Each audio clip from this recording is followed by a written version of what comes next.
حضرتك قلت المره اللي فاتت حاجه المتني انا نفسيا. بنتي، حضرتك قلت كده، بنتي لو يعني عملت موقف مع جوزها وما أدبهاش، انا اروح اضربها وأدبها القلم التاني. عندنا في القرآن والدين حاجات ما بتقولش الكلام ده خالص. سيدنا النبي صلى الله عليه وسلم لما جاله حد بحمار، شوف حضرتك انا قلت ايه، بحمار، وسم وجهه، يعني في علامه في الوجه.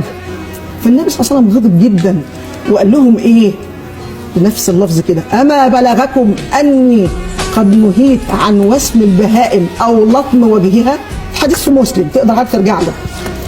منها العلماء قالوا انه يجوز ضرب البهائم الا على الوجه، يجوز ضرب البهائم ضرب غير مبرح، ولكن اثناء شرود البهيمه من القطيع عشان ترجع للقطيع تاني. لكن اذا شردت البهيمه ثم عادت بعد رجوع القطيع فيحرم ضربها، لانها في ذلك الوقت لا تعلم لماذا تضرب.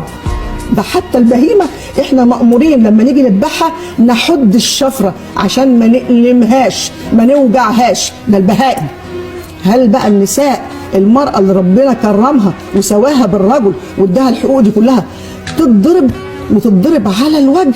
لا، ما عندناش حضرتك حاجه في الدين بتقول الكلام ده. طب انا عايزه اقول لحضرتك على حاجه. بس حضرتك السؤال اللي عايزه اقوله له، حضرتك قلت ان لو زوجتك راحت اشتكتك اهلها يقيموا عليها الحد. انه حد؟ احنا الحدود عندنا 7. انه حد؟